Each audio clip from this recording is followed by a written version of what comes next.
substitutes from outside which are not up to the mark and which may be harmful or even unsafe for our consumers. Now, when it comes to, let me start with PLIs. As all of you are aware, there are 14 sectors, an initial allocation of 1.97 lakh crores. So far, the progress there, very briefly, is that we've so far given, in these 14 sectors, 733 applications have been approved. These include at least 176 enterprises which are MSMEs in nature. There is an actual investment already achieved of 78,000 crores, that is US $7.5 billion. And we have already generated through these PLI schemes in these sectors sales of over 6 lakh crores and employment of around 4 lakhs. Exports also is a big success, particularly mainly due to the mobile sector, where the exports have been boosted overall by 2.6 lakh crores till FY 22-23. Disbursement so far is 2,900 crores, but I keep mentioning that we are not worried about disbursements as such, because the scheme is focused on ensuring that investment comes in first, production starts after the gestation period, and thereafter on the incremental sales we release the disbursements. So conceptually, the scheme is designed to ensure that investment comes first, production and employment opportunities are created first, and the disbursements will follow. It makes sense for the government exchequer as well, because it ensures that the commitments from the private sector are front-loaded, our incentives are back-loaded, and it also ensures that no people don't back out. As you would be aware, some sectors have seen spectacular success, particularly large-scale electronics manufacturing, pharmaceuticals, telecom, food processing, and white goods, all of which, in some, there's hardly been any disbursement, for example, in white goods. But the kind of companies that we wanted to bring to India have come in, they've set up shop, and we expect full subscription of the amount that has been laid out for the scheme. As a result of the PLI scheme, we also find that the FDI component, as a result of this PLI scheme, has also increased by 76% in the manufacturing sector in the period 21 to 22, comprising US $21 billion compared to the previous financial year of 2021, when it was US $12 billion. In addition, and let me end by saying this, that these PLI schemes have also ensured in many of the sectors significant value addition. When it comes to mobiles in particular, we are somewhere close to 20%, which is a huge achievement given the short span of time that these manufacturing bases have actually have been set up in India, and we've achieved almost 100% import substitution. But there are also other sectors like autos, like white goods, where there are defined performance criteria in terms of the value addition, which is, in general, we are talking about a 25% baseline figure of value addition to qualify, going up to 75% in the third and fourth year. So essentially, this will ensure localization and setting up of a wider manufacturing ecosystem, a vendor base within the country, which is the entire goal of this exercise. So that's on PLI. On quality control orders, let me start by saying that India traditionally has not used QCOs significantly. We are one of the lowest users of QCOs in the world. We have not used this primarily because quality consciousness perhaps has also been missing in our system. The recourse to the QCOs is meant to improve the quality of our products, to improve their safety as well, to ensure better quality products are made available to the consumers of the country. And DPIIT in particular has been issuing QCOs fairly extensively in respect of the sectors which are directly under its domain, which are light engineering, consumer industry, cement, paper, rubber and linoleum, leather and footwear, explosives, etc.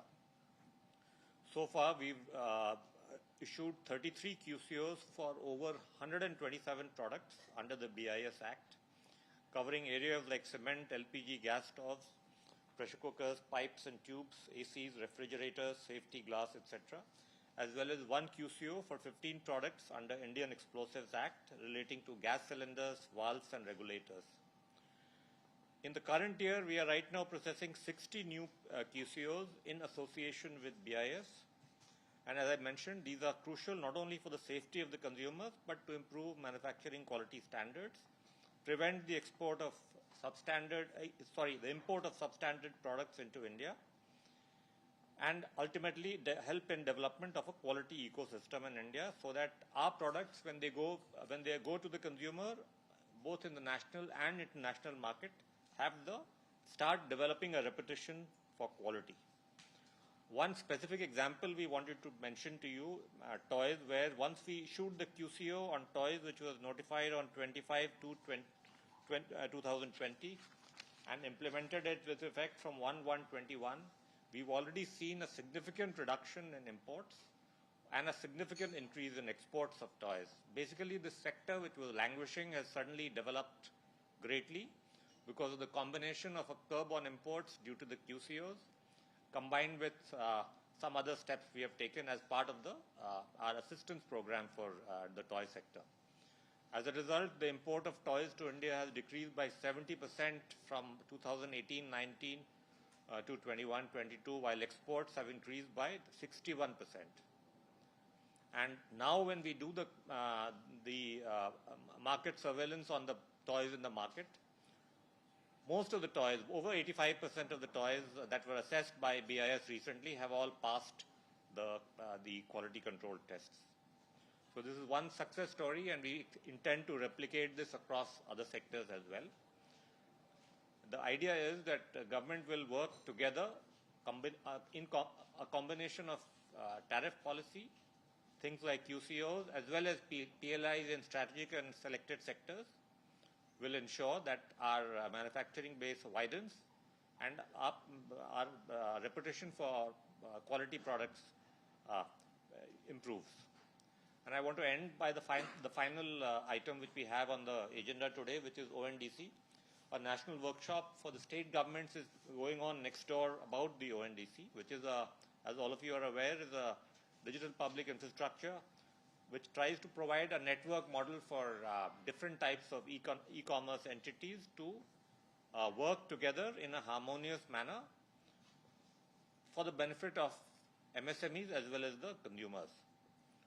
As I said, ONDC recently reached the milestone of over 100,000 transactions per day.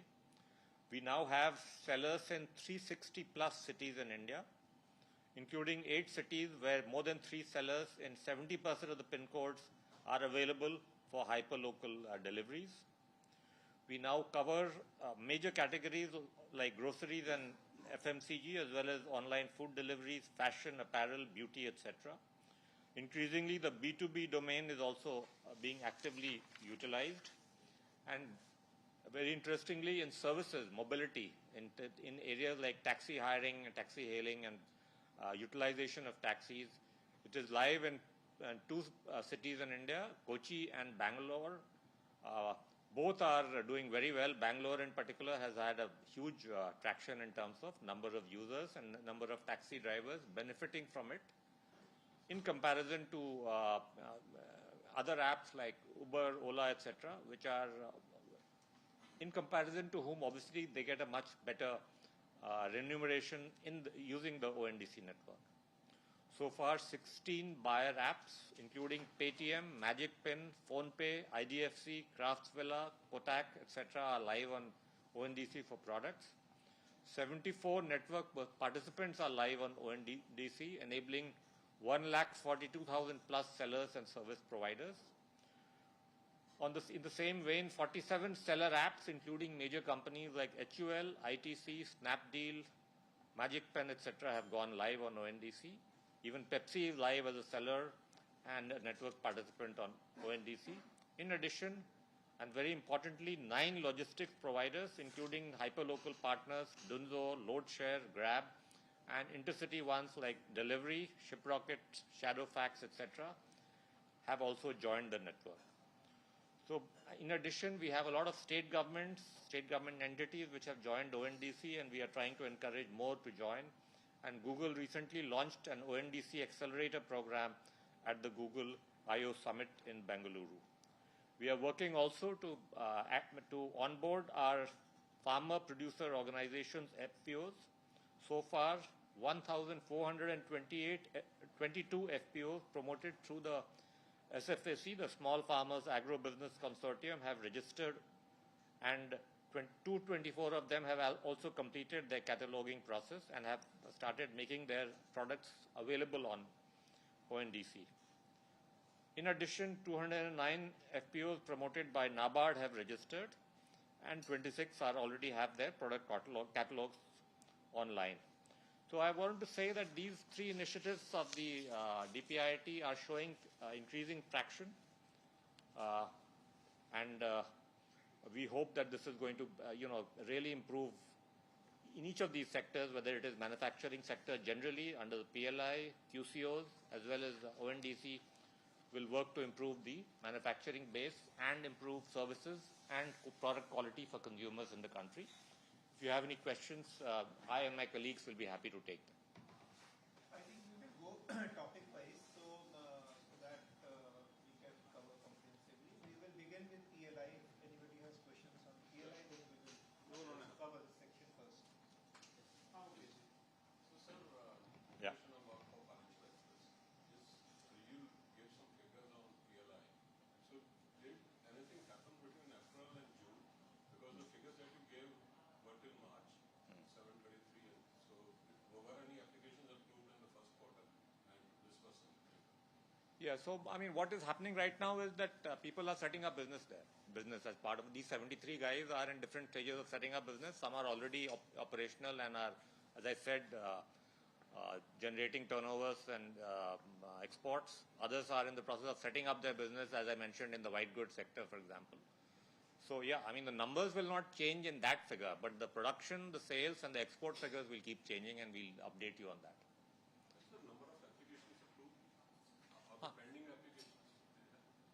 No, it's so.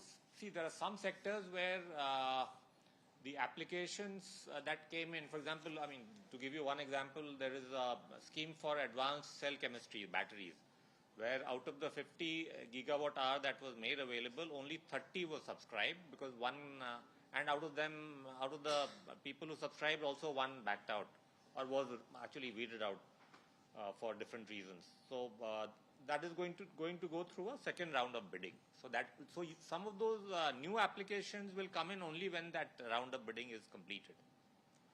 Yeah. Introduce yourself. Sir, I'm Shruti from Bloomberg.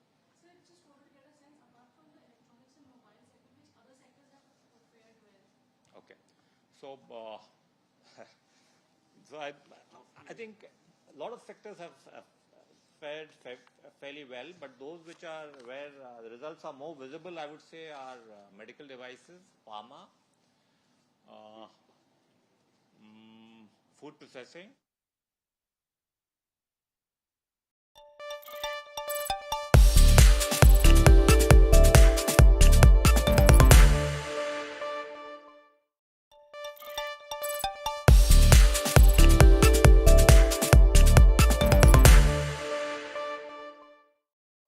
Hello everyone and welcome to Business Today Television. I am Bhavya Kaushal and today we have a very special guest with us. It's none other than Nikhil Kamath, who needs no introduction.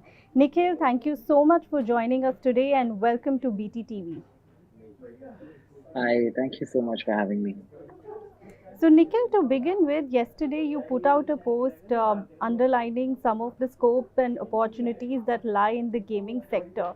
So what makes you so bullish about the gaming sector